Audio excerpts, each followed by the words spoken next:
yang sangat banyak menimpa kaum muslim adalah kagum kepada dirinya sendiri.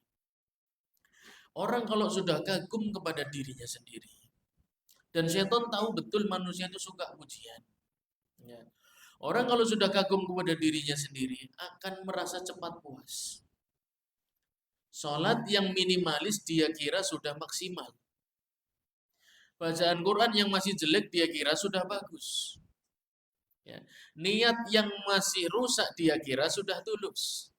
Ini akibat orang kalau sudah kagum kepada dirinya. Ya. Ilmu yang sedikit dia kira sudah banyak. Amal yang masih sangat kurang dia kira sudah cukup untuk bertemu dengan Rabbul Alamin. Ini penyakit yang menimpa orang yang kagum dengan dirinya sendiri. Ya. Dan kagum dengan dirinya, kagum dengan diri sendiri. Ini baik kagum secara fisik maupun secara batin. Ya. Oleh karena itu ini secara fisik nih hati-hati. Betul Islam itu beberapa sunnah Nabi Shallallahu Alaihi Wasallam hukumnya sunnah. Kalau ditinggalkan tidak mendapat dosa, betul. Tapi kalau Anda tinggalkan, Anda kehilangan arah. Ya, contohnya orang ketika bercermin, ya, orang ketika bercermin mengagumi, masya Allah, ya hidungnya bangir, ya bibirnya tidak perlu disuntik pakai filler sudah, dagunya belah, ya kan. Kemudian pipinya ada lesungnya, ya lesung pipit. Kok namanya lesung pipit ya?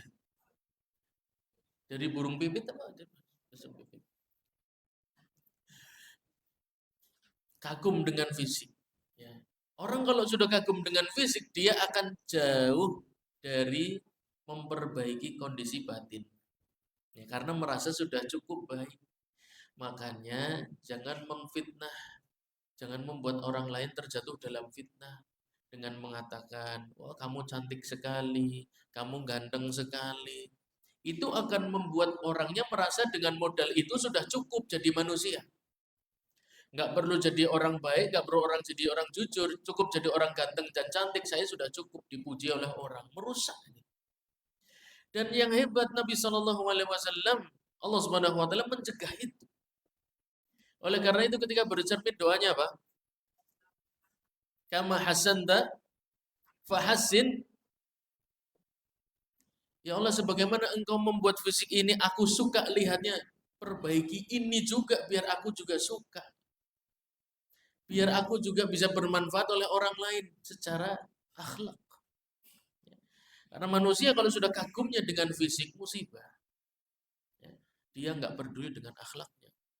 Penipu nggak apa-apa, yang penting ganteng. Ya, kasar dengan suami nggak apa-apa, yang penting saya jadi istri cantik. Ya, cuma fokus dengan fisik-fisiknya saja, tapi dengan suami akhlaknya akhirnya nggak diperhatikan karena fokusnya dengan fisik. Ya, berangkat berangkat taklim waktunya habis, tapi berangkat ke mana depannya IC itu apa? Nyebrang itu skincare ngarep dulu. Natasha, ke Natasha perawatan 3 jam, bagiannya ada waktu bahkan kurang. Ya. Taklim 1,5 jam itu loh, mikirnya bisa seminggu sendiri. Mau berangkat enggak ya, Bi? Aduh ya. Bi, aku mau ke tanah Natasha, ATM-nya bawa sini. Enggak ada pakai mikir. Ya dah. Padahal taklim akan memperbaiki khuluk, akan memperbaiki yang ada di sini. Dan itu sunnah. Kekaguman Anda kepada fisik jangan sampai membuat Anda lupa bahwasanya bukan hanya fisik yang harus dipercantik, tapi juga akhlak. Ya. Laki-laki pun sama. Jangan hanya kagum melihat cermin, six pack, ya kan. Ada yang one pack juga. Ya. One pack satu kotak aja. Ya. Saking besarnya jadi one pack. Ya. Ya. Ya. Melihat kanan kiri, wis jenggote, jambange, wah, wis gantengnya orang heram, penakluk para wanita. Kagum dengan fisik. Ya Rabbi. Nah, Nabi SAW mencegah Anda dari itu kalau Anda mengamalkan doa tersebut. Tapi bukan hanya diamalkan, ya, dipahami, diwaca orang ngerti artinya. Ya, doa itu dibaca, dipahami artinya bahwasannya Islam bukan hanya ingin kita menjaga fisik, tapi juga menjaga apa yang ada di dalam hati. Harus imbang. Ya. Maka sebagaimana kita sibuk memperbaiki menjaga fisik kita, juga harus sibuk untuk memperbaiki hati kita dengan memperbanyak taklim, memperbanyak hadir majelis ilmu. Itulah akan memperbaiki hati manusia. Jadi ijabul mar'i bi nafsihi, kagumnya seseorang kepada dirinya sendiri, inilah yang akan membuat orang tersebut malas. Ya, contoh lagi kagum kepada diri sendiri.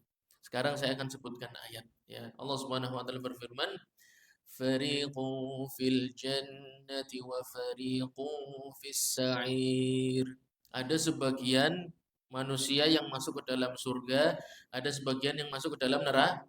Saya yakin ketika kita menyebut ayat itu dan membaca sebagian manusia dalam surga, kita akan mengatakan ini saya nih, masuknya kelompok yang ini nih. Ya. Begitu menyebut farikun fil jannah wa farikun fil jannah, sebagian masuk neraka, mesti kaya sing mlebu kene. Ya. Mesti wong kaya soalnya kaya gue nemen gue aku dolim. Ya, mesti kaya. Ya. Jadi ketika mendengar ayat-ayat surga, langsung kebayang diri kita ada di sana.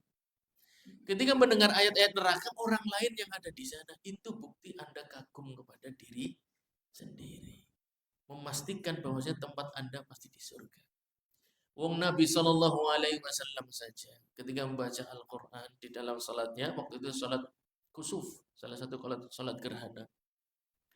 Ketika membaca ayat-ayat tentang neraka, kata para sahabat, Nabi itu tiba-tiba salatnya mundur-mundur, merasa takut dengan panasnya dan dengan pedihnya api neraka. Betul-betul seakan-akan dibayangkan melihat dengan kedua mata kita sendiri. Itu Nabi Shallallahu Alaihi Wasallam. Sahabat Abu Bakar As-Siddiq radhiyallahu anhu itu orang yang paling tidak tahan menahan air matanya ketika membaca Al-Quran. Apalagi sampai di ayat-ayat tentang neraka. Sahabat Umar radhiyallahu anhu ketika mendengar daftar orang-orang munafik, beliau orang paling gelisah. Kalau kita tahu ada orang munafik, mesti ditunyong. Iya kan? Mesti gitu. Itu betul-betul iblis tuh ketawa bahagia kalau kita sudah punya watak, senang sekali.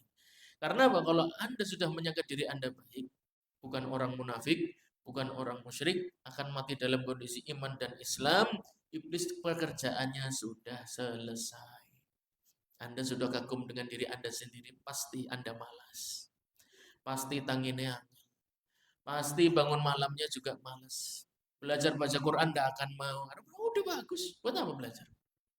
Belajar fikih wis ngerti, puasanya nahan lapar daga pemaning, aja ngamuk wis gontok gini. Ya kan? Wis ngerti kabeh, gua apa? Ya dah. Belajar sujud sahwi, buat apa belajar sujud sahwi? Soalnya memangnya sing sujud sahwi keterima sholatnya hurung karuan. Seorang pelacur memberi air kepada anjing aja masuk surga kok. Dalilnya nggak karuan. Jalannya kita gambar yang muter-muter tadi. Ya. Mencari Allah Subhanahu wa taala jalan yang muter-muter. Ya. Maka kagum kepada diri sendiri ini penyakit yang Anda mau puasa Ramadan ratusan kali pun dikasih Ramadan lagi, kasih Ramadan lagi, dikasih Ramadan lagi, tidak ada gunanya. Kata Imam Ibnul Qayyim, persis kamatsali man la yasum, persis seperti orang yang nggak puasa sama sekali. Persis tidak ada perubahan dalam dirinya. Ya. Maka kagum kepada diri sendiri ini betul-betul penyakit yang disukai oleh iblis dan dia akan merasa tugasnya selesai. Kalau manusia sudah bisa kagum dengan diri sendiri, iblis sudah istirahat. Kerjanya diwakili oleh manusia itu sendiri. Ya, dia akan melakukan hal-hal yang betul-betul tidak sesuai dengan syariat Islam. Meninggalkan sholat sunnah santai, meninggalkan zikir sunnah santai. Wis apik. Sementing sing wajib. Ya, sunnah-sunnah tak boleh dilakukan oleh orang. Nah, dia akan mulai, jadi setan udah istirahat. Setan itu beristirahat dari hamba yang kagum pada dirinya sendiri karena dia akan membinasakan dirinya sendiri. Setan akan cari kerjaan yang lain. Maka jamaah sekalian dirahmati Allah Subhanahu wa taala, kagum pada diri sendiri adalah penyakit yang sangat berbahaya dan muhlikat. Hal yang akan membinasakan seorang muslim. Ya. Al-Imam Ibnul Jauzi juga mengkritisi, ya, mengkritisi orang-orang yang terlalu percaya diri dengan dirinya sendiri. Contohnya ketika membaca masih di surat Al-Qiyamah, ya, masih di surat Al-Qiyamah. Allah Subhanahu wa taala berfirman, "Wujuhu yawma idzin nadhirah." Nadhirah artinya apa? Nadhar. Nadhara Allahu imra'an. bercahaya. Wujuhu yawma idzin nadhirah ila rabbiha nadhirah, karena melihat wajah Allah Subhanahu wa taala dalam keadaan ridha kepadanya, senang, bahagia, puas. Kerja keras selama ini ternyata Allah terima, ibadahku yang aku usahakan ternyata Allah bahagia. Kata Al-Imam Ibnul Jauzi, pasti dia sangka itu dia. Ketika Anda membaca ada orang nanti hari kiamat akan tersenyum bahagia, puas melihat hasil amalan solehnya, melihat Allah tersenyum kepadanya, pasti Anda akan mengira itu dia. Dia itu adalah Anda. Ya. Kemudian ayat berikutnya, wa wujuhu yawma idzin basirah tadhunnu an yuf'ala biha faqir. Dan di sisi yang lain ada orang-orang yang terhalang dari melihat Allah Subhanahu wa taala, tidak boleh lihat, tidak diberikan kesempatan untuk melihat Allah, dan wajahnya muram, masam, sedih, kecut. Dan Anda pasti mengira itu bukan Anda. Kata Imam Jauzi, dalilnya apa? Anda mengatakan yang bahagia itu Anda, yang sedih itu bukan Anda. Ada dalil tidak menunjukkan itu? Kalau tidak ada dalilnya, sungguh Anda sudah mengikuti iblis. Karena dia paling suka dengan dosa yang namanya kagum kepada diri sendiri. Dengan itu iblis istirahat. Manusia akan membinasakan dirinya sendiri. Tidak perlu dirusak, dia akan rusak sendiri. Maka sama sekalian rahmati Allah Subhanahu wa taala. Betul sabda Nabi Muhammad sallallahu alaihi wasallam, muhlikat, ya, yang akan membinasakan seseorang. Kikir, ya, hawa nafsu yang selalu dia taati, yang ketika kagum kepada dirinya sendiri. Itu betul-betul penyakit-penyakit yang berbahaya, yang setan beristirahat darinya. Karena orang ini akan menghancurkan dirinya sendiri. Baik jamaah sekalian rahmati Allah Subhanahu wa taala. Bulan Ramadan itu insya Allah akan tiba. Ya, insya Allah. Dan tidak semua orang yang bertemu bulan Ramadan itu akan menjadi orang yang berhasil. Ada juga yang gagal. Loh, memang kalau gagal kenapa? Ada apa-apanya. Ya. Jadi merubah diri kita di bulan Ramadan itu wajib. Kalau tidak, maka akan terjadi apa-apa pada diri Anda.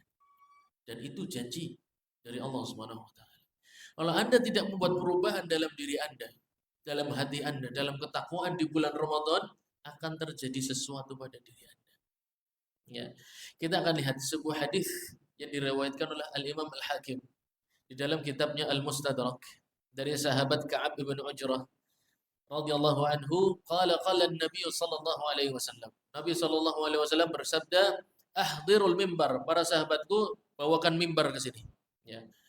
Fahadharna, kemudian kita datangkan mimbar kepada Nabi sallallahu alaihi wasallam. Mimbar itu yang ada tangganya. Ya, tempat khutbah yang ada tangganya. Ada tangga. Falam martaqa darajatan, ketika naik ke tangga pertama, qala amin. Nabi sallallahu alaihi wasallam mengucapkan amin. Ya. Tsumma martaqa tsaniyah, naik ke tangga kedua, Nabi mengucapkan amin.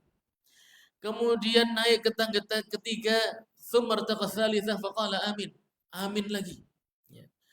Falamma nazal, ketika Nabi turun, qulna ya Rasulullah, laqad sami'na minkal yawma syai'an ma kunna nasma'uhu.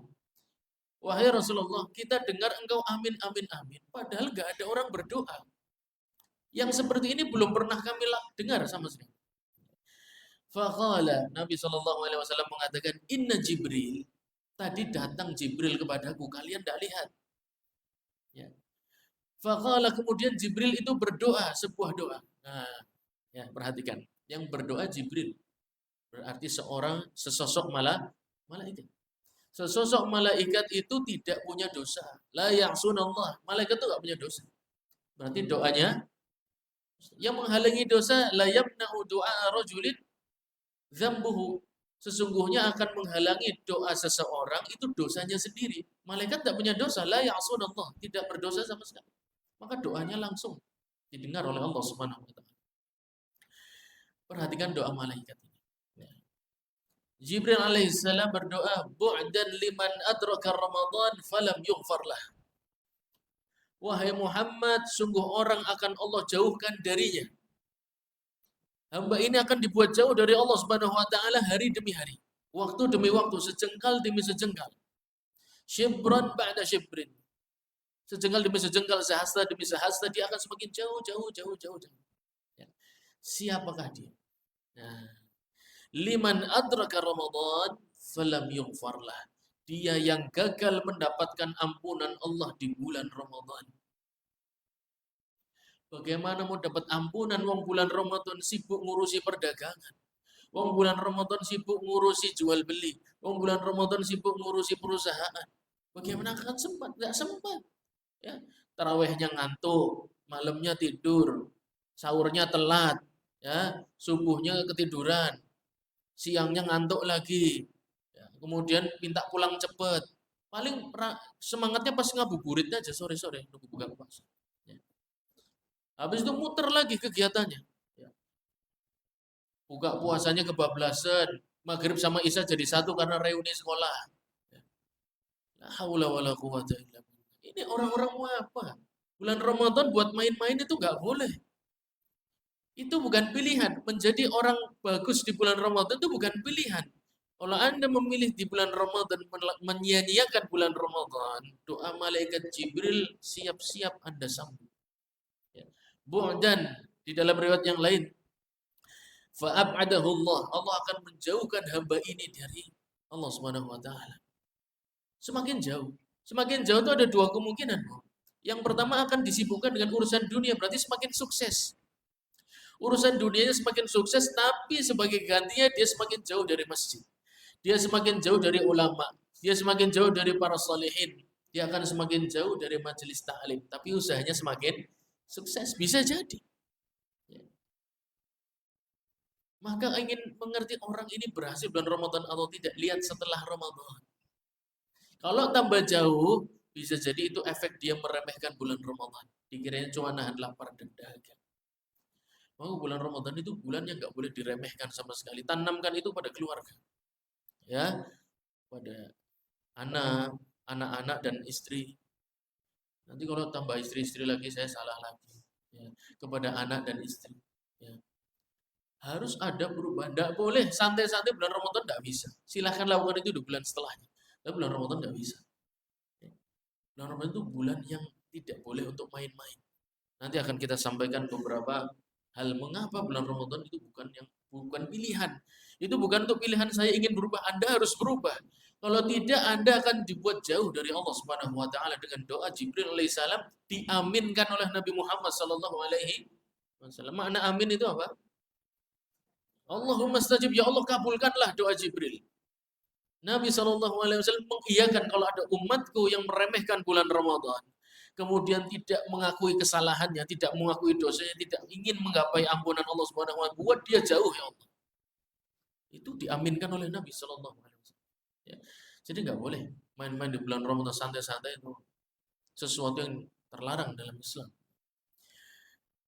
Lalu ampunan Allah Subhanahu wa taala. Kita akan bicara tentang ampunan Allah Subhanahu wa taala. Ampunan Allah Subhanahu wa taala itu tidak datang tiba-tiba. Hanya karena kita modal astagfirullah, astagfirullah. Lalu turun ampunan, tidak seperti itu prosesnya.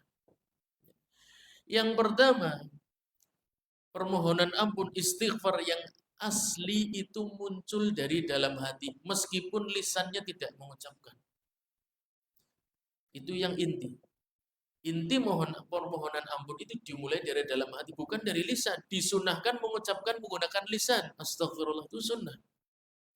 Ya bagus, akan memperkuat. Tapi inti mohon ampun itu ada di dalam hati. Ya. Maka yang pertama harus orang lakukan untuk mendapatkan ampunan Allah Subhanahu wa taala, harus tahu dia punya hati apa enggak, itu dulu masalahnya. Hatinya hidup atau mati. Kalau hati yang mati mau istighfar 3.333 kali sekian. Jam 3 lebih 33 menit, detik ke 33. Ya. Kan biasanya ada amalan-amalan yang kayak gitu. Yang angkanya mirip-mirip. 3.333 jam 3 lebih 33 menit, detik ke 33, tanggal 3 bulan 3. Ya. Mau dia istighfar ratusan juta kali, ratusan juta. Angel. Mau dia istighfar sebanyak apapun, kalau tidak punya hati, hatinya mati, itu tidak akan bermakna apapun. Ya. Yang pertama Anda harus tahu Anda punya hati atau tidak. Itu tuh. Terus bagaimana caranya? Si wong laka hatine ada. Hati yang mati. Hatinya ada tapi mati. Lalu bagaimana caranya? Ada caranya. Ya. Al-Imam Ibnul Qayyim rahimahullah taala menukil di dalam kitabnya Fawaidul Fawaid. Ya. Perkataan dari sahabat Abdullah bin Mas'ud radhiyallahu anhu. Menukil sebuah perkataan bahwasanya manusia itu sebenarnya bisa tahu kok dia itu punya hati atau tidak. Hatinya hidup atau mati itu bisa. Bukan dari penampilan, bukan. Bukan. Bukan karena dia selalu datang ke masjid tepat pada waktu atau bahkan sebelum azan, bukan. Belum tentu. Ya. Bukan ketika dia menggunakan pakaian yang syar'i kemudian pasti punya hati, belum tentu. Sama sekali. Anda akan lihat. Yang pertama, Anda tahu Anda hatinya hidup atau mati adalah inda sama'il Quran. Ketika Anda mendengar Al-Quran dibaca, baik oleh orang lain ataupun diri Anda sendiri, Anda paham nggak itu ayat lagi cerita tentang apa? Hati Anda ikut tidak masuk ke dalam ayat tersebut. Kalau bicara tentang surga, Anda ikut berharap. Kalau bicara tentang neraka, Anda takut kalau itu termasuk Anda di dalamnya. Kalau Allah ada perintah apa, Anda lakukan dalam ayat tersebut. Kalau Allah melarang apa, maka aku jauhkan diriku dari perkara tersebut. Anda hidup nggak dengan ayat yang Anda baca? Baca, indah sama. Berarti pas ke telinga mendengarkan. Baik dibaca oleh imam ketika salat, maupun Anda baca sendiri, sama. Apakah Anda membaca Al-Quran hanya wirid saja karena hafal? Ya, karena hafal. Ketika membaca tadi saya sampaikan, surat Al-Humazah ini kan semua orang hafal. Ya, wailul likulli humazatil lumazah alladzi jama'a malahu wa 'addadah yahsabu anna malahu akhladah. Itu ayat semua orang hafal. Tapi ketika baca itu ngerti gak sih itu pukulan berat buat kita sebenarnya. Kita itu kelakuannya selalu buka dompet ngitungi, nyandak orang, nyandak. Itu dicela Allah Subhanahu wa taala. Anda takut Allah kurang ngasih. Anda takut Allah kelupaan memberi rezeki, terlambat ngasih uang. Tidak mungkin terlambat. Kadar yang Allah berikan ke dompet Anda itu pas, bahkan recehnya aja pas. Tapi berapa banyak dari kita yang menghina Allah Subhanahu wa taala itu kurang orang. Ya Allah kurang orang ya. Kenapa Anda punya suudzon kepada Allah Subhanahu wa taala? Surat Al-Humazah kita baca terus. Tapi perbuatan itu dilakukan terus. Mengapa? Karena hatinya mati ketika membaca Al-Quran. Harusnya malu selalu menghitung saldo rekening, cek saldo. Ya kan?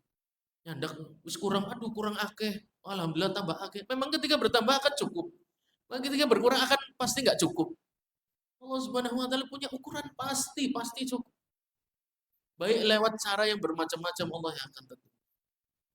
Jangan menyalahkan apa yang sudah Allah tentukan. Takdir Allah yang sifatnya rezeki itu sudah ada ketentuannya. Dan tidak sama antara rezeki kita dengan rezeki orang lain. Itu yang pertama. Tempat Anda tahu Anda hatinya mati atau hidup adalah ketika mendengarkan Al-Quran. Kalau masih dengar Al-Quran, telinganya masih banyak penghalangnya. Kok aku orang mudeng-mudeng ya? Maca Quran dewek, orang mudeng dewek. Ya. Atau imam baca pikirannya kemana-mana. Itu salah satu tanda alarm bahaya. Berarti Anda akan masuk bulan Ramadan membawa hati yang mati. Berarti Anda sedang berhadapan dengan doanya Jibril alaihissalam yang diaminkan oleh Nabi Muhammad sallallahu alaihi wasallam. Ketika imam baca Quran, fokus Anda satu, ya Allah baca apa, saya tolong berikan paham terhadap ayat yang dibaca oleh imam tersebut. Lalu ketika Anda membaca Al-Quran buka mushaf, itu jangan yang pertama target mau, ya Allah saya bisa hatam nggak ya? Saya selama Ramadan bisa hatam berapa kali? Bukan itu. Ya Allah saya bisa paham nggak ya yang akan saya baca? Tolong bantu ya Allah. A'udzubillahi minasyaitonirrajim. Jauhkan setan dari pikiranku. Biarkan aku masuk ke ayat yang aku baca. Sekarang ketika membaca surat Al-Fatihah. Ya. Alhamdulillahirabbil alamin. Ar-Rahmanir Rahim. Ya. Ar-Rahmanir Rahim berbicara tentang rahmat Allah Subhanahu, kasih sayang Allah Subhanahu. Kebanyakan orang, kata Al-Imam Ibnul Qayyim dalam kitabnya Madarijus Salikin, kebanyakan orang bicara nikmat Allah itu selalu tentang urusan perut, urusan pakaian, tempat tinggal, pekerjaan, harta benda. Ya Allah terima kasih Engkau memberikanku pekerjaan. Ya Allah terima kasih sudah dikasih ini dan itu. Ya Allah pakaian bagus, rumah. Kalau Anda cuma bersyukur kepada Allah Subhanahu wa taala tentang urusan perut, tempat tinggal, bukan berarti nggak disyukuri ya. Itu disyukuri. Tapi Imam Ibnu Qayyim ingin mengatakan manusia, orang beriman harusnya lebih dari itu. Karena kalau cuma urusan perut dan berbagai macam perhiasan, ya, pakaian dan lain sebagainya, tempat tinggal, sebenarnya hewan-hewan pun bersyukur kepada Allah Subhanahu wa taala. Walakin la ta'lamuna tasbihahum, hanya saja kalian nggak ngerti cara bertasbihnya para hewan. Hewan-hewan itu bersyukur pada Allah Subhanahu wa taala, makan enak. Hewan-hewan juga makan enak, bersyukur pada Allah. Punya tempat tinggal, hewan-hewan juga punya tempat tinggal dan bersyukur kepada Allah. Kalau Anda seorang mukmin harus lebih dari itu. Apakah Anda pernah bersyukur diberikan hati yang masih ingin menegakkan sholat malam di kala orang masih tidur? Ketika Anda bangun tidur untuk menunaikan qiyamul lail, yang pertama Anda syukuri adalah, ya Allah, terima kasih sudah diberikan hati yang mau bangun tepat pada waktunya. Ketika Anda kasihan kepada orang yang membutuhkan, katakan, ya Allah, terima kasih sudah diberi hati yang peduli kepada sesama. Karena banyak orang yang nggak punya hati seperti itu. Ketika Anda bisa khidmah kepada suami, ibu-ibu, atau suami bisa memberikan nafkah kepada istrinya, jangan bangga kepada diri, terima kasih kepada Allah, ya Allah, terima kasih berikan aku hati yang kuat untuk mencari nafkah, aku berikan kepada keluarga. Istri pun sama, ketika bisa melayani suami dengan baik, bisa mengurus anak dengan baik, jangan kagum pada diri sendiri. Katakan, ya Allah, terima kasih aku diberi hati yang kuat untuk bisa khidmah kepada suami dan mengurusi anak-anak. Jarang orang bersyukur kepada nikmat-nikmat yang sifatnya arwah, yang sifatnya hati, kata Al-Imam Ibnu Qayyim. Padahal itu adalah nikmat yang sangat besar, yang kalau tidak disyukuri Anda akan kehilangan itu. Yang kalau hati sudah hilang, maka masuk bulan Ramadan akan membawa hati yang mati. Waliyadzubillah, nasallallahu. Ya. Maka ketika mendengarkan Al-Quran, ketika membaca ayat Allah Subhanahu wa taala, Ar-Rahmanir Rahim, Maha Pengasih lagi Penyayang, kasih sayang Allah kepada kita, coba bukan hanya nikmat yang lahiriah, tapi nikmat yang batinah, coba apa saja.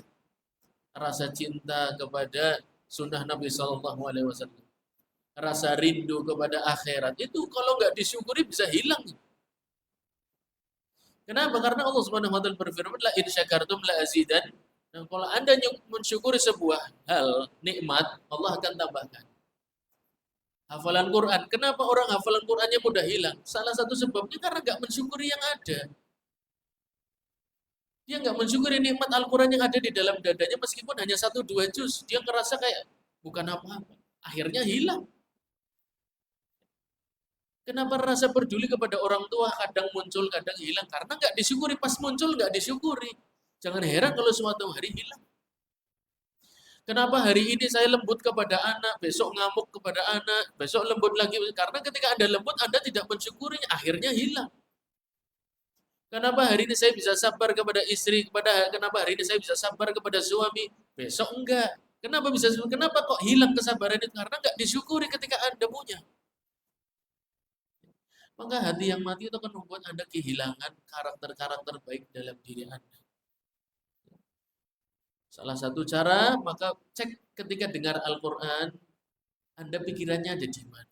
Ada di ayat yang sedang dibaca, atau pikir macam-macam di luar sana. Kalau nggak bisa menghayati ayat sedang dibaca, baik dibaca oleh orang lain maupun diri sendiri, itu tanda hati Anda sedang dalam kondisi bahaya. Tempat yang pertama. Ya. Tempat yang kedua, inda majalis dzikr. Ya. Pada majelis-majelis ilmu.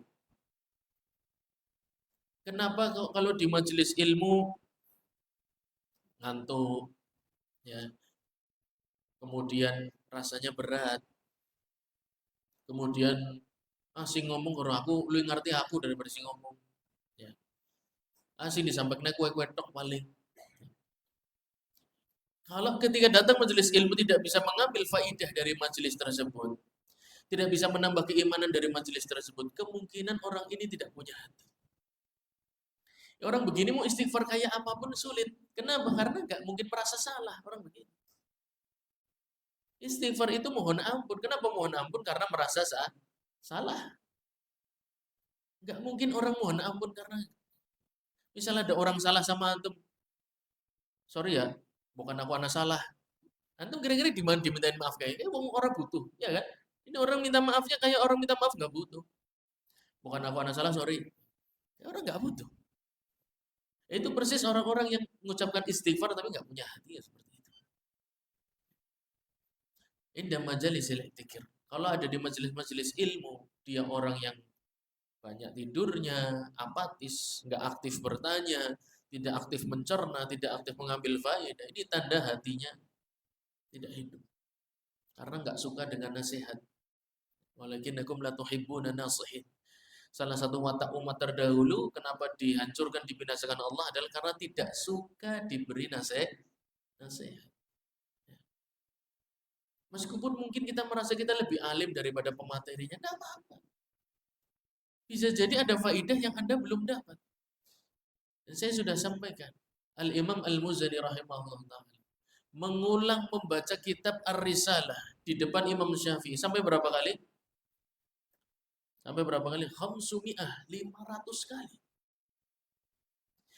Wa fi kulli maratin, dan setiap kali aku ulangi muncul faidah baru dari beliau rahimahullah ta'ala.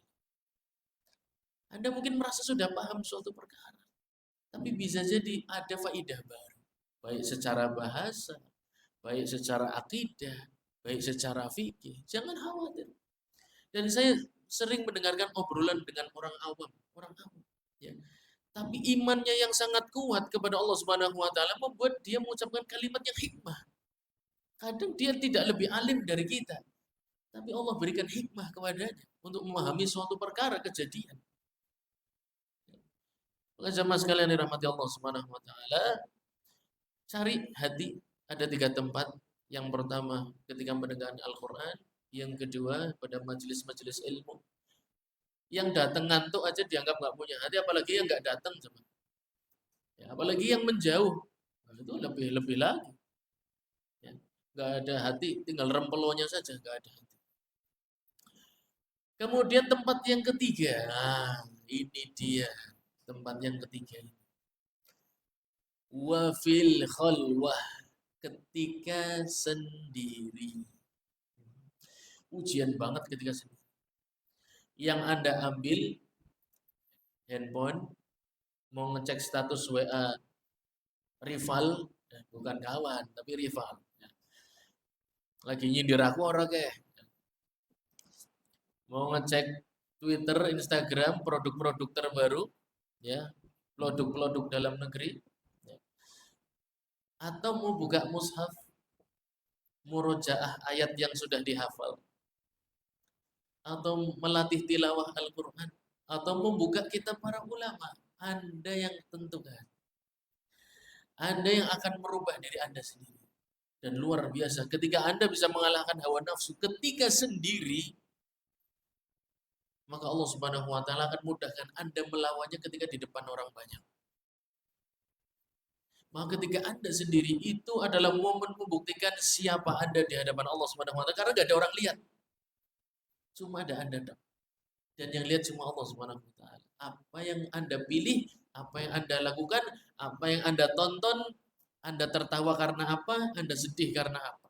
Karena lihat konten YouTube atau karena ayat Quran yang sedang Anda baca. Luar biasa, ketika sendiri itu betul-betul pembuktian. Tapi kalau ketika sendiri gagal, ya, untuk menemukan hati, apalagi di depan orang banyak, palsu. Yang ada hanyalah keimanan yang palsu. Oleh karena itu dalam sebuah hadis Nabi SAW menyampaikan ada seseorang yang amalannya itu Allah jadikan habaan manthura, debu-debu yang beterbangan. Mengapa? Mereka kalau di depan orang banyak menampakkan kesolehan dan ketakwaan. Wa idza khalau bimaharimillah intahakuha. Ini kesalahan dia. Kalau pas sendirian menjadi ahli maksiat. Dengan banyaknya konten yang nggak tahu dia tonton, yang dia nikmati dan lain sebagainya, atau apapun perbuatan yang dia lakukan, amalan soleh yang dia lakukan di depan umum jadi korban. Kenapa? Pada asalnya ada kemunafikan di dalam dirinya. Di depan umum menampaikan kesolehan, tapi kalau sendiri dia melakukan banyak sekali pelanggaran. Ya. Mengajak sekalian rahmati Allah Subhanahu wa taala. Sebelum bicara tentang ampunan Allah Subhanahu wa taala, cari dulu hati, ada enggak? Karena itu tempat untuk minta ampun adalah hati yang merasa bersalah. Baik, kalau hati itu sudah berhasil ditemukan di sisa hari ini, sisa bulan Sya'ban ini yang terus bergulir waktu demi waktu, jam demi jam, saatnya Anda mengenal taubat. Jadi ketika minta ampun itu enggak tiba-tiba, ya Allah ampunin aku, astagfirullah, enggak. Gelodak langsung diampuni. Ada prosesnya dulu. Pertama, yang ngomong itu punya hati apa enggak? Apa cuma omong-omong saja? Pakai mulut cuma sekedar ngomong aja. Atau memang menggunakan hati, tahu kesalahanku apa, kurangku apa. Kalau sudah punya hati, baru masuk ke tahap berikutnya, melakukan taubatan nasuha. Ya, taubatan nasuha itu punya dua syarat. Yang pertama namanya an-nadam, yang kedua namanya al-azam. Dua ini harus Anda punya. An-nadam itu adalah penyesalan, mengaku bahwasanya Anda itu jelek, Anda itu kurang maksimal. Contoh, ketika Anda selesai salat, assalamualaikum warahmatullah, assalamualaikum warahmatullah. Disunahkan untuk mengucapkan astagfirullah, astagfirullah. Iya lisannya. Saya mau tanya, berarti secara sikap hati Anda harus munculkan sikap hati apa ketika habis sholat mengucapkan astagfirullah, di dalam hati apa yang harus dimunculkan? Bersalah atas apa? Ya Allah, izinkan aku untuk sholat seperti ini lagi di hari esok, supaya aku memperbaiki sholatku yang buruk tadi. Misalnya sholat zuhur, bentar lagi sholat zuhur. Anda salam, ya Allah, sholat zuhurku hari ini jelek. Izinkan aku sholat lagi esok hari. Sholat asar, Anda salam, ya Allah, sholat asarku hari ini jelek. Izinkan aku sholat seperti ini di kesempatan esok, supaya aku perbaiki lagi. Itu adalah sikap yang muncul. Merasa di dalam sholat banyak lalai, isti'adzahnya, a'udzubillahi minasyaitonirrajimnya, bukan karena, cuma karena wiridan aja, bukan karena butuh bantuan dari Allah. Ya. Masuk ke dalam sholat dalam keadaan sombong, ngerti kabeh, dijamin beres, masuk surga, wujuhu yauma idzin nadhirah ila rabbiha nadhirah. Ya, langsung ini setelah sholat, saya langsung jadi ahli surga, tersenyum bahagia bertemu Allah Subhanahu wa taala. Langsung gambarannya kayak gitu. Itu diingat syaitan tuh begitu. Maka harus ada penyesalan. Penyesalan itu nggak mungkin muncul dari orang yang nggak tahu salahnya apa, itu nggak mungkin. Ya. Misalnya jenengan salah sama orang, sorry ya bukan dua salah. Saya nanti salah apa? Ya arane bukan dua salah. Ada minta maaf begitu. Minta maaf yang betul akan muncul dari orang yang tahu memang benar salah. Ngaku dalam hati betul-betul salah, menyesal, ada. Kemudian menyesal ini ada beberapa cirinya. Beberapa cirinya kalau Anda disebutkan dosa Anda di masa lalu, Anda sedih karena dosa itu terungkap kembali meskipun Anda sudah tutup dosa tersebut. Tapi ada, ya kita kalau diingatkan dosa masa lalu, cekikikan malah, wah bisa ngerti sih kon.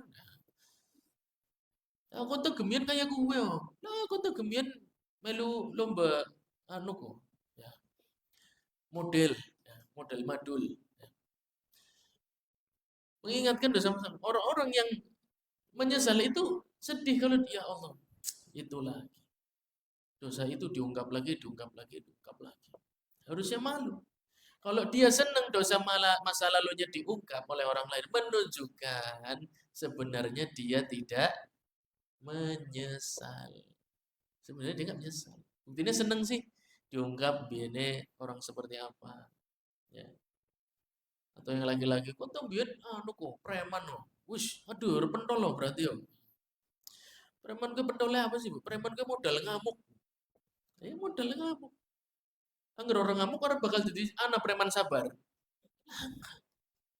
Preman modelnya satu ngamuk. Ya. Jadi kalau suka ngamuk ya mirip preman berarti. Ya. Dan Allah Subhanahu wa taala tidak suka. Ya. Nabi Shallallahu alaihi wasallam juga mengabarkan termasuk hamba-hamba Allah yang buruk adalah yang orang takut dengan dia ittiqa asyarrihi, karena takut mengalami keburukan darinya. Preman itu bisa fisik, bisa lisan, Bu. Ya. Maka kalau lisan Anda membuat orang lain takut, nggak nyaman, hati-hati. Ya. Nabi SAW tidak suka dan mengabari ini orang-orang yang sangat buruk. Yang lisannya membuat orang lain tidak nyaman, dibenci oleh banyak orang. Ya. Tapi taubatan nasuha tadi nadam, menyesal. Ya. Kemudian al-azam. Azam berarti memiliki azam kuat untuk merubah. Kalau taubat nasuha tidak ada perubahan, itu namanya bukan taubat nasuha. Sebelum kita masuk ke makna taubat nasuha. Taubat nasuha itu harus memenuhi unsur nadam dan azam. Azam kuat untuk merubah, harus ada perubahan. Cara berpakaian, teman-teman pergaulannya harus dirubah. Ya, bergaul dengan siapa saja. Yang membuat dia rusak tinggal.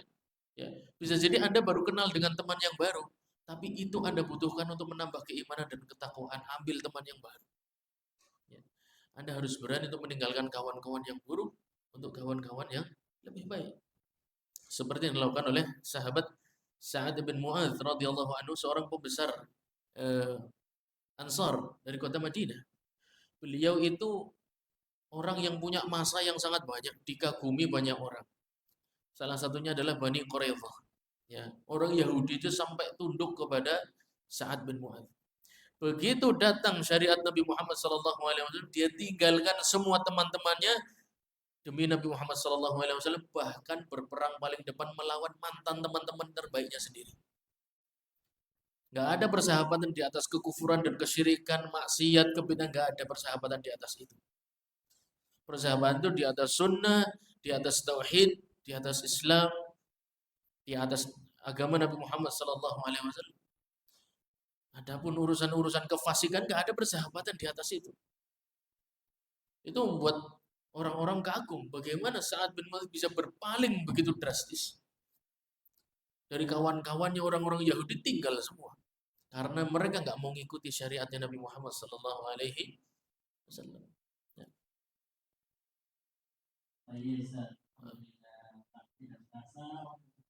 Hah? Berjalan begitu cepat, Ustaz. Saat ini waktu menunjukkan pukul 11.30 waktu Indonesia Barat. Sebagaimana yang kami sebutkan di awal, insyaallah di sesi yang kedua ini kita memberikan porsi yang lebih banyak untuk sesi tanya jawab. Oleh karena itu persiapkan kepada para jemaah, para peserta untuk bisa secara aktif mengajukan pertanyaan, bisa secara langsung atau lewat sosialisasi. Untuk pertanyaan berikutnya, karena di sesi yang pertama kita sudah ada pertanyaan yang langsung disampaikan kepada Ustaz. Ini ada pertanyaan tidak soal tidak ada menggunakan imam layak at-takbirat wa hiya kamilah li ghairi israr mahum salati.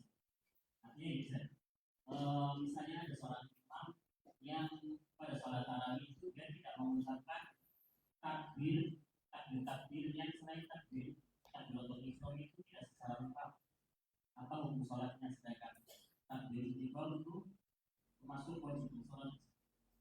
Absyir. Jazakallah khair atas pertanyaannya kepada penanya. Semoga Allah Subhanahu wa taala memberikan keberkahan kepada Anda dan keluarga Anda sekalian. Baik, pertanyaannya betul. Yang pertama kita harus tahu hukum takbirah selain takbiratul ihram. Takbirah selain takbiratul ihram itu hukumnya wajib. Wajib di dalam salat itu kalau ditinggalkan dengan sengaja mubtilun laha, membatalkan salat. Wajib kalau ditinggalkan dengan sengaja itu membatalkan salat. Baik, kasus yang disampaikan ini berarti kasus salat berjamaah. Ya, kasusnya salat berjamaah.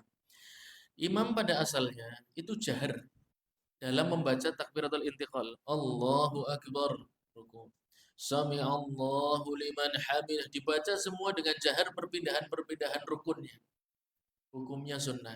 Dan kita sudah sampaikan di pertemuan di dalam daurah fiqhiyah yang setiap malam Ahad bahwasanya jahar dan sir itu hukumnya sunnah. Sehingga tidak terdengarnya itu punya dua kemungkinan. Tidak kerungu atau memang tidak baca imamnya. Ya. Kalau karena imamnya membacanya sir, cuma Allahnya saja yang keras. Allah. Biasanya gitu ya. Jadi akbarnya itu sir, Allahnya jahar, akbarnya sir. Yang seperti ini tetap sah. dan dikatakan dia sudah membaca takbiratul intiqal. Tapi kalau imam tersebut membacanya ya Allah saja, akbarnya tidak dibaca sama sekali dan dengan sengaja, maka mubtilun laha, membatalkan salat. Dan ketika imam salatnya batal, maka makmum pun salatnya ikut menjadi batal. Maka dalam kasus tersebut boleh tanya, makmum boleh tanya, ya. Pak Imam, ngapunten, tadi ketika baca Allah Akbar, sing aku krungu separuh tok, Allahnya saja.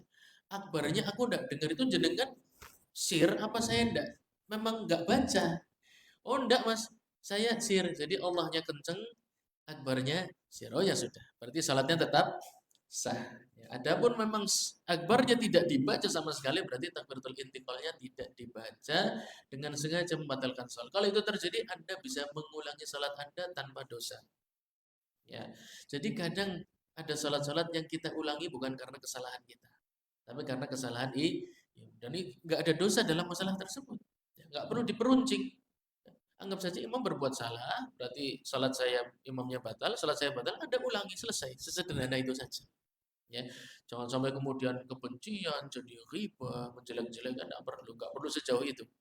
Ya, jadi yang pertama dicari tahu, imamnya itu tidak terdengar ke telinga Anda, itu ada dua kemungkinan, tidak baca atau dibaca dengan sir, dibaca dengan sir. Kalau dengan sir maka dianggap tetap membaca. Seperti itu. Barakallahu fiik. Ya, Masya Allah, Alhamdulillah. Intiqal dalam fatwa Imam Ahmad hukumnya wajib. Tayyib Ustaz. Alhamdulillah, jazakumullah khairan atas jawaban yang antum berikan.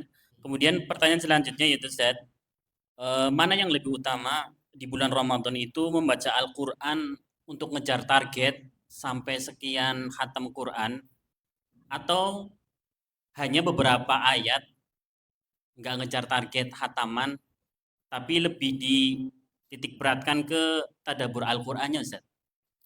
Mana yang lebih afdol? Barakallahu fiik. Terima kasih atas pertanyaannya. Membaca Al-Quran dan mentadabburi Al-Quran itu dua perintah yang syar'i. Dua-duanya diperintahkan. Ya. Kata para ulama, ittifaqul ummah ala khatmil Quran fi syahri Ramadan marratan wahidatan. Disepakati oleh para ulama bahwasannya disunahkan untuk khatam Quran dalam bulan Ramadan paling tidak satu kali. Anda sudah dapat sunnahnya, bukan kurang. Anda tidak boleh mencela. Orang yang cuma khatam Quran satu bulan satu kali itu sudah sesuai dengan sunnah. Bukan berarti yang bisa 2 atau 3 kali kemudian ijab binafsihi, kagum dengan diri sendiri, sekalian aja nggak usah dihatamkan. Karena itu mubtilun lil amal. Ya. Ketika Anda bisa hatam lebih dari 1 kali untuk kagum pada diri sendiri, seakan-akan tidak baca sama sekali. Ya, karena kagum dengan diri sendiri yang ujub. Ya, itu penyakit-penyakit yang membatalkan sebuah amalan. Maka sunnah hatam Quran di bulan Ramadan itu tercapai dengan 1 kali. Itu sudah tercapai sunnahnya. Ya, Anda sudah mengerjakan sunnah. Kemudian mentadaburi Al-Quran itu wajib. Ya, itu juga harus dilaksanakan. Bukan sunnah. Kenapa? Karena Allah Subhanahu wa taala berfirman, "Afala yatadabbaruna al-Qur'an am 'ala qulubin aqfaluha?" Ya. Apakah mereka enggak suka mentadabburi Al-Qur'an? Apakah mereka menghindari mentadabburi Al-Qur'an? Apakah mereka enggak mau malas mentadabburi Al-Qur'an? Am 'ala qulubin aqfaluha? Jangan-jangan hati mereka adalah hati yang terkunci. Hati yang terkunci itu hati-hati yang mati yang kita sampaikan tadi. Jadi nggak boleh bulan Ramadan kemudian jauh dari ilmu, nggak boleh. Ilmu itu kita cari di bulan apapun, jangan meniru Imam Malik karena Imam Malik itu ahli ilmu. Ya. Beliau di luar bulan Ramadan itu mengajar, cuma kesempatan istirahat di bulan Ramadan. Kalau antum derajatnya sudah Imam Malik boleh, menutup taklim boleh, nggak berangkat taklim boleh. Syaratnya Anda sudah di levelnya Imam Malik, boleh nggak berangkat taklim, fokus kepada Quran boleh. Oh sekedar baca ayat Quran beberapa saja banyak yang nggak kita paham. Nah, dari surat Al-Fatihah banyak ayat yang kita nggak paham. Dikiranya terjemah itu tafsir, terjemah bukan tafsir. Ya, paham itu ketika Anda membaca makna yang dibalik itu. Tafsir itu apa sih maknanya tafsir? Tafsir itu mengungkap sesuatu yang tidak nampak. Ya, oleh karena itu menggunakan istilah tafsir. Mengungkap sesuatu yang secara zahir tidak nampak. Itulah makna-makna yang akan mendatangkan pahala dalam bacaan Anda. Maka ta'lim, belajar selama bulan Ramadan itu tidak boleh berhenti karena belajar itu wajib. Ya, jadi ambil sunnah khatmil Quran paling tidak 1 kali. Kemudian habiskan sisanya untuk memahami ayat Quran, memahami hadis Nabi Shallallahu Alaihi Wasallam. Kalau memang masih ada waktu sisa, boleh menambah khatmil Quran sampai 2, nggak ada masalah. Tapi 1 pun sudah dapat sunnah. Ya, 1 pun sudah dapat sunnah. Yang jangan sebaliknya. Anda fokus kepada khatmil Quran, mengejar 4 sampai 5 kali, ternyata majelis taklimnya tidak diurusi, ya. Ilmunya ditinggalkan. Nah, itu salah. Ramadan tidak taklim, Syawal 1 pekan mudik, pulang dari mudik capek, kemudian sibuk puasa Syawal, udah akhirnya habis taklimnya. Ya. Jadi belajar ilmu itu tidak ada batasan waktu. Itu yang diterapkan oleh Syekh Abdul Karim Al-Khudairi. Beliau seorang mufti di Saudi Arabia, ulama senior, hafizahullah taala. Beliau pernah suatu hari menutup majelis ilmunya. Ya, kalau dari dia ya boleh, dia kan yang punya ilmu boleh-boleh saja. Ya. Yang yang nggak boleh itu kan pencari ilmunya. Ya, jadi yang heran di Indonesia itu pencari ilmu memposisikan seperti orang yang berilmu. Ya. Karena Imam Malik menutup majelisnya, saya yang bodoh juga ikut menutup majelis saya. Loh, kebalik. Yang boleh nutup majelis ilmu tuh para ulama. Kalau kita pencari ilmu tidak boleh. Kita harus cari terus. Ya. Beliau suatu hari pernah menutup majelisnya selama bulan Ramadan. Kemudian murid-muridnya protes. Syekh, kalau engkau nutup majelis ilmu ini terus kita belajar kemana? Ya. Kemudian beliau bilang, beri saya waktu untuk berpikir. Akhirnya beliau minta waktu untuk istikharah. Ya, untuk meminta kebaikan atas keputusan yang beliau ambil pada Allah Subhanahu. Akhirnya apa keputusannya? Saya buka kembali majelis ilmu ini, insya Allah bertahan meskipun di bulan Ramadan, karena kalian membutuhkannya. Ya. Jadi majelis ilmu di bulan Ramadan itu justru harus ditingkatkan, karena bulan Ramadan itu bulan di mana Allah pilih untuk diturunkannya Al-Quran. Al-Quran diturunkan bukan untuk dibaca saja, tapi untuk liyadabbaru ayatihi, ya kitabun anzalnahu ilaika mubarakun liyadabbaru ayatihi. Kitab Al-Quran anzalnahu ilaika, kami turunkan kepadamu wahai Muhammad, liyadabbaru, supaya umatmu mengambil pelajaran darinya, supaya umatmu mengambil ilmu darinya. Nah, di hari diturunkan Al-Quran supaya ditadaburi malah kita tinggalkan. Kira-kira menyelisih Quran enggak? Jadi orang yang nggak berangkat taklim karena puasa itu menyelisih Al-Quran, hatta khatmil Quran 100 kali. Berarti dia dengan sengaja menyelisihi Al-Quran. Yang dia baca sendiri, baca dewek diselisihi dewek. Jadi baca Quran tetap, ya, punya wirid khusus, sehari ada berapa lembar yang kita kejar supaya 1 bulan selesai khatmil Quran. Tapi taklim, mencari ilmu, tadabbur, kemudian berangkat majelis ilmu, majelis zikir, itu juga tetap harus dilaksanakan selama bulan Ramadan. Kira-kira. Hmm.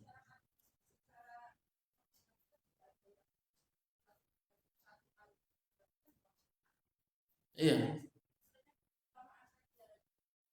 sunnah itu perbuatan para sahabat. Iya, itu ijma' para sahabat. Ya. Jadi dalil itu bukan hanya ketika kita menemukan hadis atau tidak. Karena ada perbuatan sahabat menunjukkan itu. Ya.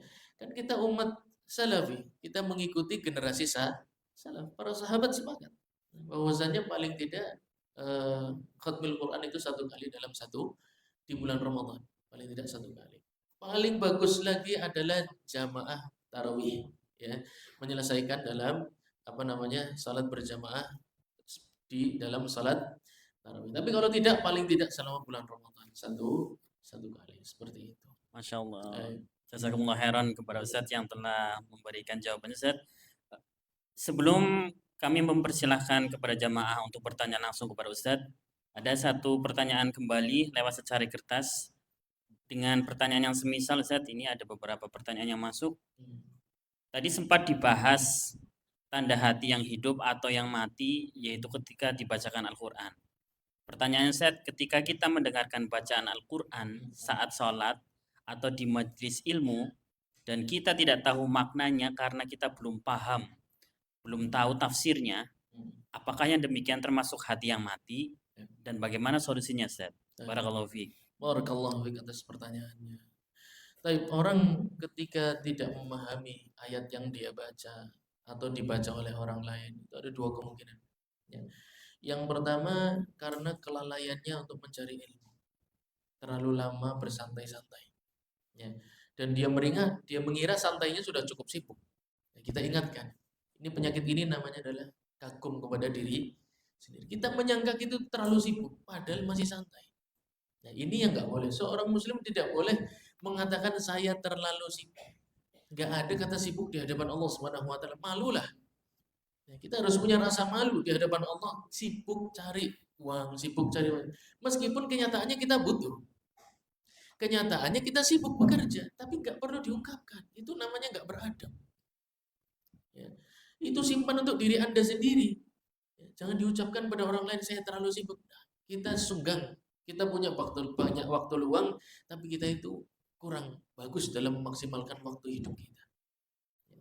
Para ulama juga sibuk, ya, tapi mereka masih punya waktu untuk mempelajari. Jadi ada dua kemungkinan. Orang tidak memahami ayat yang dia baca, sudah belajar, tapi memang belum sampai. Ya, jadi dia memang seorang talibul ilmi, dia belajar terus.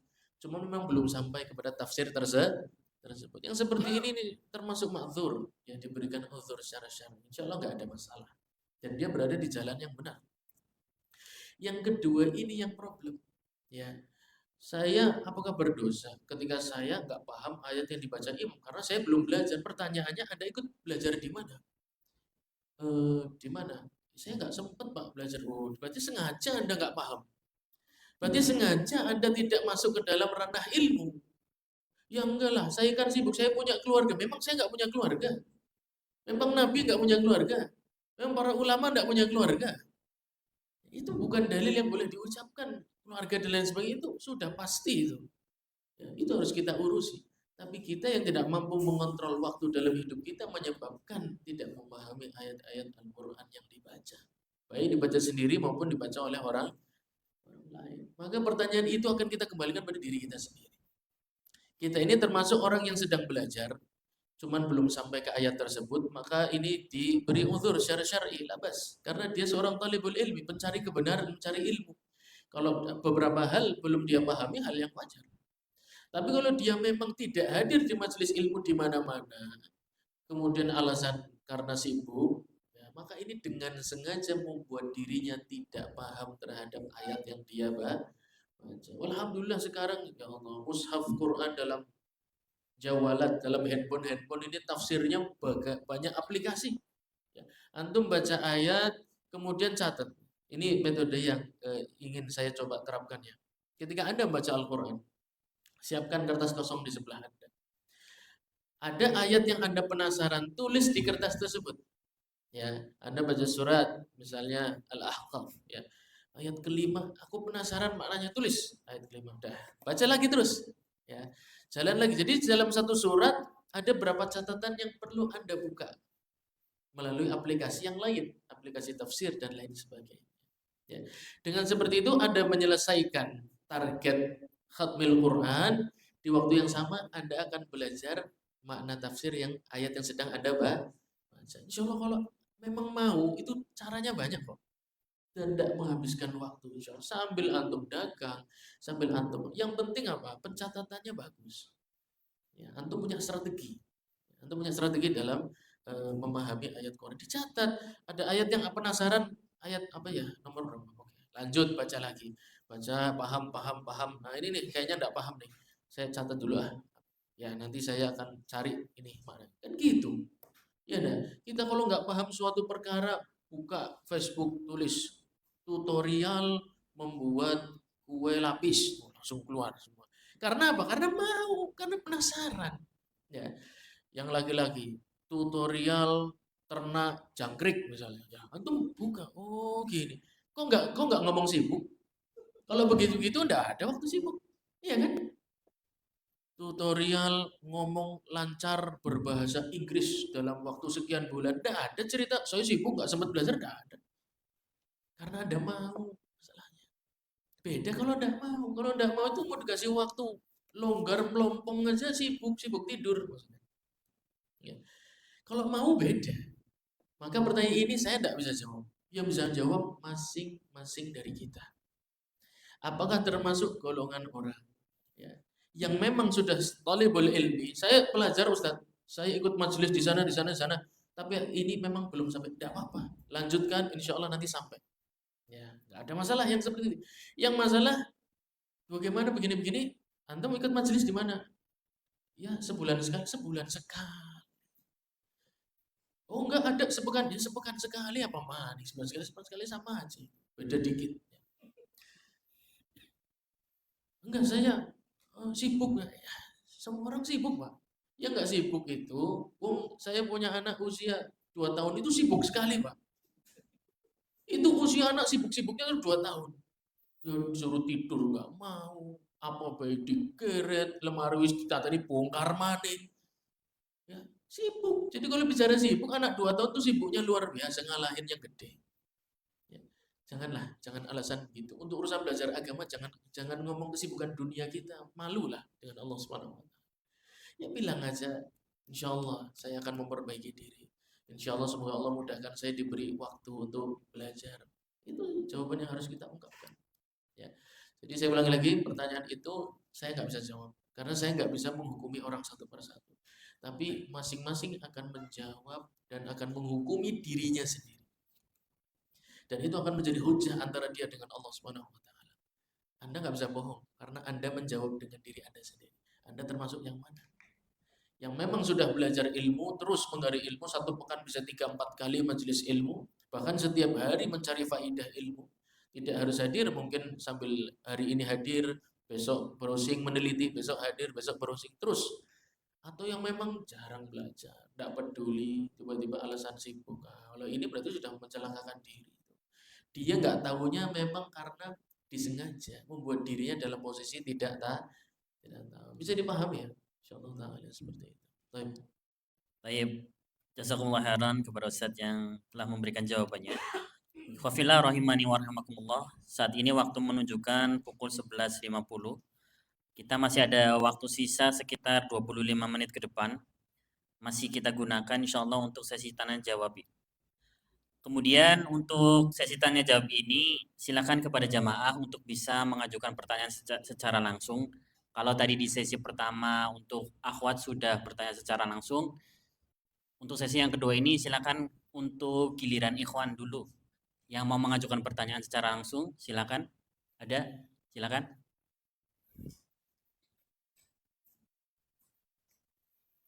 Baik.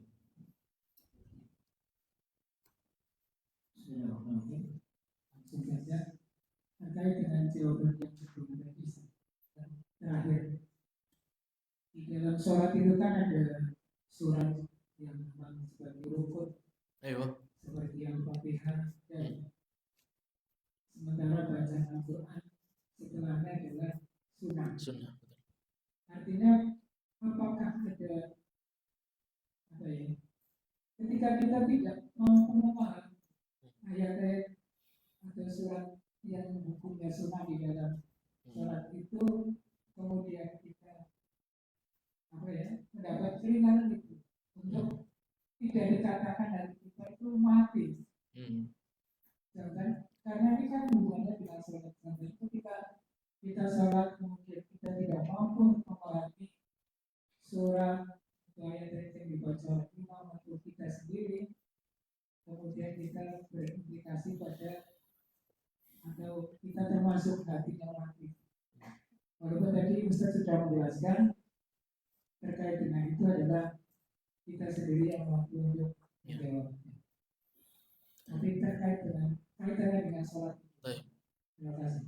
Baik, masya Allah. Barakallahu fiik.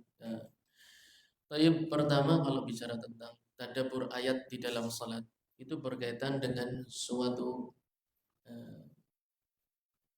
sunnah di dalam salat yang namanya khusyuk. Khusyuk di dalam salat. Khusyuk di dalam salat itu berarti menghadirkan hati di dalam sholat. Takbirnya kita betul-betul hadir. Allahu Akbar. Allah itu lafaz yang menunjukkan zatnya Rabbul Alamin. Tapi pada kalimat lafzul jalalah sendiri ada makna tersendiri. Ya, berbeda dengan Rabb. Dan itu bukan penjelasan kita pada saat ini. Saya akan fokus kepada surat tadi yang dibaca. Khusyuk itu menghadirkan hati di setiap gerakan dan bacaan salat. Apa hukum khusyuk di dalam salat? Apa hukum khusyuk di dalam salat? Sunnah. Kalau hukum khusyuk di dalam salat wajib, salat kita tidak ada yang sah. Iya dan pasti Pak, pasti ada ayat yang gak sengaja kita pikirannya ke sana. Gak sengaja kita nggak mau. Wis berusaha, kita semua sama. Kita sudah berusaha maksimal mungkin memahami ayatnya, ada aja yang ngepong, ya. Ada aja yang kelewat. Ya, itu hal yang lumrah. Oleh karena itu, para ulama mengambil kesimpulan khusyuk itu hukumnya sunnah. Kalau Anda bisa memaksimalkan itu, kualitas sholatnya betul-betul tinggi. Ya. Maka yang dimaksud tadi, hati yang mati adalah ketika Al-Quran yang dibaca tidak dipahami seluruhnya. Ya. Ketika betul-betul orang paham bahasa Tegalnya babar blas, ya, babar blas gue apa gue sama sekali nggak paham. Ya. Karena apa? Ya karena pikirin lihat deh. Yakin, insya Allah Pak, sedikit lah. Hatta kita nggak punya kemampuan bahasa Arab. Ketika ayat-ayat cerita mengenai Nabi, disebutkan Nabi Musa, saya yakin Anda paham tuh cerita Nabi Musa, iya kan? Meskipun detailnya nggak masuk, karena ada beberapa ayat yang nggak paham. Ya. Atau sedang cerita tentang Nabi Ibrahim, atau sedang cerita dengan Nabi Ayub, wadhkur abdana Ayyuba idnada rabbahu. Wah, lagi cerita Nabi Ayub nih. Idnada rabbahu anni masaniya syaitanu binusbi wa azab. Azab berarti Nabi Ayub lagi tersiksa, lagi kesusahan, lagi sakit. Bisa kan? Sedikit loh. Sebenarnya kalau Anda mau berusaha bisa. Ketemu kata-kata sedikit-sedikit kunci-kunci. Ayub azab, Ayub lagi ini nih, kena penyakit yang menyusahkan. Ini berarti lagi cerita tentang Nabi Ayub nih. Bisa, Pak. Insya Allah bisa masuk ke kerangka umum surat yang sedang dibaca kalau mau. Jadi yang dimaksud hati yang mati itu orang-orang yang emang nggak mau. Ya, orang-orang yang nggak mau sama sekali masuk ke ayat Quran yang sedang dia baca atau dibaca oleh orang lain. Orang nggak mau. Pokoknya gelis-gelis rampung. Siapa waktu itu ya yang cerita dia ditunjuk jadi imam untuk tarawih, itu besoknya langsung di WA sama ketua DKM, Mas saya ingatkan ya, tolong bacanya jangan panjang-panjang. Belum apa-apa sudah. Ya kalau memang nggak mau, ya sudah nggak usah sholat di situ ya, kemudian nggak usah aja tarawih lah. Kenapa kok mengkritik? Malah enak tuh. Pertama kita bacaannya nggak bagus. Yang kedua kita nggak betah lama-lama. Ada imam maju bacanya bagus, mampu betah baca lama, seneng tuh. Ya kan? Kita ikut pahala yang kalau kita baca sendiri nggak bisa. Ada orang yang mewakilkan, harusnya seneng nggak? Tapi kenyataannya karena nggak mau tadi. Hati yang mati tadi kita sampaikan ketika mendengarkan Al-Quran itu yang memang nggak mau. Emang nggak mau. Tapi saya sibuk ya tadi. Urusannya sama tadi. Ya, alasan. Jadi kalau memang dia mau mencari makna Al-Fatihah, surat setelahnya, cobalah di ihdinas siratal mustaqim. Siratal mustaqim jalan yang lurus ya. Ya Allah, tolong jalanku dibuat gampang, lurus, mudah. Bisa kan? Punya sikap gitu bisa kan? Bisa. Banyak kalimat yang familiar kok di dalam Al-Quran, dalam kehidupan kita tuh banyak. Ya. Nabi Ibrahim, sedang cerita Nabi Musa, Harun, dan lain sebagainya. Antum bisa meraba makna yang dibaca kalau mau. Ya kalau mau. Maka ketika isti'adzah, a'udzubillahi minasyaitonirrajim itu coba dipakai senjata itu. Ya Allah, lindungilah aku dari bisikan syaitan, supaya yang dibaca imam aku mudeng. Meskipun sedikit-sedikit karena keterbatasan dan kebodohan, sampaikan kepada Allah, minta. Ya. Maka secara sederhana saya jawab, kalau memang dia sudah berusaha memahami tapi dapatnya cuma sedikit, ayat yang dia baca, baik di Al-Fatihah, baik di lain Al-Fatihah, sama, maka dia sudah melakukan yang terbaik. Ya, la yukallifullahu nafsan illa wus'aha. Maka dia mendapatkan udzur syar'i sesuai dengan kemampuannya. Tapi hati yang mati di dalam salat-salat mereka adalah sengaja memang pengennya salatnya cepat salam balik. Dia memang sengaja nggak ingin memahami lagi cerita apa. Sepenting suaranya enak kayak Misyari. Sepenting suaranya enak kayak Seksudes. Nggak peduli bacanya apa itu jurusannya aku. Sepenting macamnya enak. Agar macamnya enak tadi imam, agar enak aja. Jadi dia cuma peduli dengan irama. Nggak mau peduli dengan apa yang dibaca. Ini yang saya sampaikan hati yang mati. Kira-kira bisa dipahami ya? Terima kasih. Barakallahu fiik. Baik, Masya Allah, jazakumullah khairan kepada Ustadz yang telah memberikan jawabannya. Jamaah, sisa waktu kita tersisa 15 menit lagi. Dan insya Allah nanti akan memasuki waktu sholat duhur. Untuk berikutnya, giliran akhwat yang mau bertanya langsung, silakan. Barangkali ada. Kalau tidak ada, nanti kita serahkan kepada ikhwan lagi atau kita bacakan pertanyaan dari secara kertas. Silakan dari akhwat, ada yang mau bertanya secara langsung?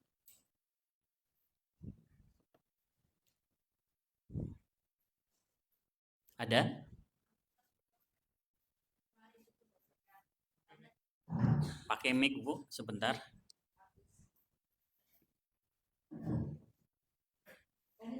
Ya.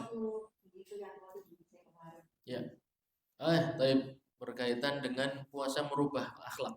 Nah, itu terkait dengan puasa wajib dan puasa sunnah sama. Ya.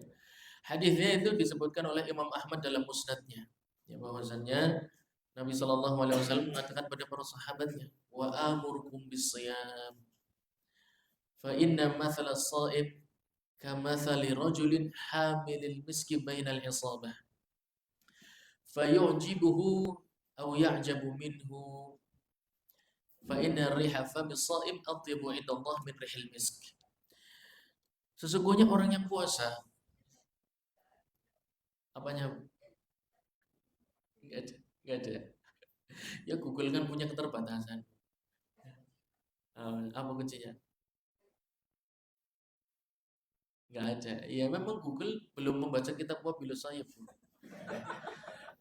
Mungkin saya daftar jadi karyawan Google aja gimana ya? Nanti tak bantu is. Ya. Iya, tapi saya akan jawab ya pada kesempatan kali ini. Jadi hadisnya diriwayatkan oleh Imam Ahmad dalam musnadnya dari sahabat Al Harith Al Ash'ari radhiyallahu anhu. Bahwasanya Nabi Shallallahu Alaihi Wasallam dijelaskan oleh Al Imam Abdul Qayyim dalam kitabnya Wabilus Sayyid. Ibu bisa buka kitab tersebut. Bahwasanya orang yang puasa itu persis seperti orang berada di kerumunan orang yang banyak. Kemudian ada satu orang yang aromanya sangat wangi. Ya. Ya'jabuhu aw yu'jibuhun nas. Dia sendiri senang dengan aroma tersebut dan orang yang berada di sekitarnya pun nyaman. Semua orang memperhatikan dan senang, memperhatikan karena senang. Masya Allah, wangi banget orang ini. Aromanya tuh aroma, kalau di Saudi itu gabungan antara orang Saudi itu suka kalau misk ya, aroma misk kasturi. Kasturi apa kasturi? Kasturi itu manuk kasturi ya. Kasturi ya. Kasturi ketemu buhur ya, aroma dari kayu gaharu itu ketemu kasturi, kata mereka wallahi raihul jannah gitu. Ini benar-benar bau surga, Anda boleh coba ya. Kayu gaharu dibakar, kemudian ketemu aroma kasturi. Luar biasa, memang baunya luar biasa. Anggaplah seperti itu. Jadi ada aroma yang sangat wangi, orang itu senang pengennya jagung nang kono terus. Ya. Kata Al-Imam Abdul Qayyim, puasa seorang muslim ya, yang merubah akhlaknya, yang menerapkan apa-apa yang disunnahkan oleh Nabi Shallallahu Alaihi Wasallam dari mengendalikan emosi, kemudian memperbanyak zikir, kemudian hati yang bertakwa, kemudian semakin rindu dengan negeri akhirat. Akhlak ini kalau muncul dari seorang yang berpuasa, itu orang berada di dekatnya nyaman. Ya. Kalau ada orang puasa yang puasanya syar'i, itu orang nyaman duduk dengan dia. Ya, karena apa? Semua akhlaknya berubah. Semua akhlaknya sesuai dengan syariat Islam. Karena puasa memang harus seperti itu. Ya. Dan puasa yang tidak syar'i itu tidak akan mendatangkan keutamaan ini. Ya. Maka dia akan menjadi orang yang lembut. Ya, ketika menghindari tadi coba kita sebutkan penyakit banyak sekali hasad, ya ada. Kemudian apalagi cinta kepada pujian, ya ada. Kemudian kita sebutkan kagum kepada diri sendiri. Ini penyakit-penyakit yang antum ketemu orang buat orang nggak nyaman pasti. Ya, ngobrol itu pasti adu tinggi-tinggian terus. Tidak mau saling memuji, tidak mau saling menghargai, tidak mau. Kenapa? Karena cinta kepada pujian. Nggak suka kalau orang lain lebih terpuji dari kita, lebih banyak disukai dari kita. Tapi kalau puasanya mampu menghindari penyakit-penyakit hati ini, rendah hati, sabar, tidak cinta kepada pujian, tidak kagum pada diri sendiri, husnudzon kepada orang lain, suudzon pada diri sendiri. Ini akan membuat dia itu nyaman. Sehingga apa? Sehingga orang lain pun akan ketularan efeknya. Maka kata para ulama kalau semua muslim itu puasanya puasa yang syar'i, bukan cuma lapar dan dahaga, gak akan ada sesama muslim berantem tuh gak ada. Bahkan suami istri mau cekcok aja males karena lagi puasa. Kenapa? Karena ininya yang berubah, hatinya yang berubah. Tapi kalau puasanya gak syar'i, masalah hatinya tidak dirubah, pan puasa pan apa, sikat bewes. Contoh, ya kan, suami puasanya tidak syar'i, yang suami dulu, ya, suami dulu, puasa nggak syar'i. Ya. Pan buka puasa, bojone telat, karena apa? Mungkin meriang, ya badannya kurang fit, menyiapkan makanan terlambat. Bojone rampung kerja, nang dolan ngebut, balik-balik turun siap buka puasa, ngamuk. Kenapa ngamuk? Karena memang dia puasanya nggak syar'i. Kalau puasa syar'i pasti akan membuat orang lain bahagia. Mi, kayang dorong siap. Ana sing bisa tak rewang ya, Mi. Kalem, Mi. Yo, Mi baru sempat bikin teh panas orang apa. Kalem, Mi. Ya, buka seperti apa adanya. Kenapa? Karena orang ini puasanya syar'i. Dia tahu puasa itu intinya merubah hati, merubah akhlak. Akhirnya istrinya nyaman tidak seperti itu. Nyaman ya Allah pengertian namanya lagi kangelan kayak gini. Mi tak rewangi, sing nyuci piring aku kabeh. Coba. Karena dia tahu memang puasa itu urusannya merubah akhlak. Maka betul kata Nabi Shallallahu Alaihi Wasallam, orang kalau puasanya benar, itu semua orang di sekitarnya pasti nyaman, pasti nyaman. Mau istrinya, mau suami, mau anak, mau kakak ibu, semuanya nyaman. Karena tahu memang puasa itu momen berubah hati.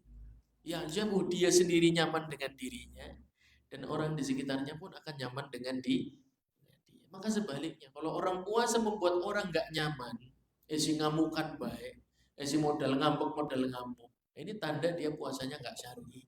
Keutamaan itu nggak akan dia dapatkan. Meskipun Ramadan dia mengalami 100 kali sekali. Ya, urip 100 tahun, Ramadan 100 kali. Berarti awet umur setahun wis puasa. Ya. Ternyata nggak berubah ya, karena puasanya nggak syar'i. Dia nggak tahu kalau puasa itu bukan cuma lapar dan dahaga. Dia nggak tahu ternyata puasa itu intinya takwa, merubah hati ngalah, peduli, simpati, empati, rendah hati. Itu yang intinya puasa itu di situ sebenarnya. Ya. Makanya penting persiapan Ramadan. Itu memang yang penting merubah ini dulu. Ini yang akan mau buka puasa wis. Ya, buka puasa ini biasanya jam-jam rawan. Rawan ngamuk. Ya. Jalan padat, weteng melih. Siapa bilang Anda harus buka puasa di rumah? Ya kan? Sudah sedia selalu air di kendaraan.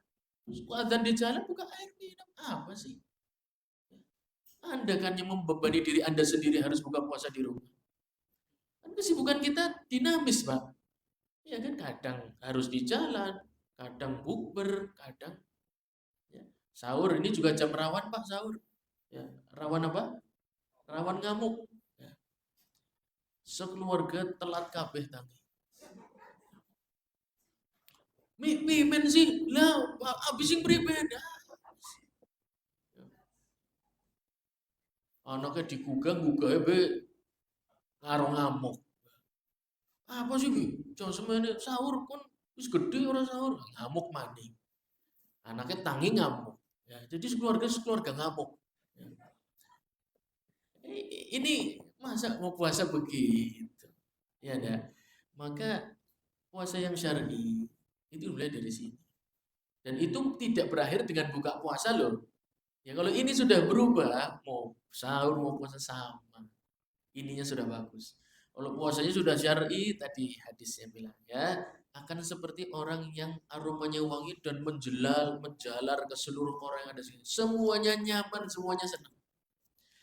Dan juga faidah yang saya petik juga, antum dengan puasa, dengan karakter yang baik itu, insya Allah akan mendatangkan keberkahan bukan hanya ukhrawiyah, tapi duniawiyah. Dengan kata-kata yang keluar semakin irit, dia tahu puasa itu menjaga hati. Maka kalimat yang keluar itu semuanya terukur, dipikir dan berbobot. Orang sembarangan ya. Dalam konteks pekerjaan, ketika Anda berpuasa, membuat akad-akad dengan orang lain, insya Allah orang yang Anda harapkan mau melakukan kerjasama dengan Anda itu lebih condong mengatakan iya daripada tidak. Karena senang dengan akhlak Anda yang betul-betul jujur dari dalam hati apa adanya, nggak lebay dalam menyampaikan atau promosi unit usahanya, tidak berlebihan, tidak berhayal, tidak ditutup-tutupi apa adanya. Orang lain justru senang. Ya. Maka puasa itu syariat yang sangat-sangat agung, sangat besar, barokahnya itu dunia akhirat. Ya, secara akhirat tentu wasaumuli kata Allah Subhanahu wa taala. Saum ini amalan yang pahalanya aku sendiri yang akan kasih. Menunjukkan sangat besar. Wa ana ajzi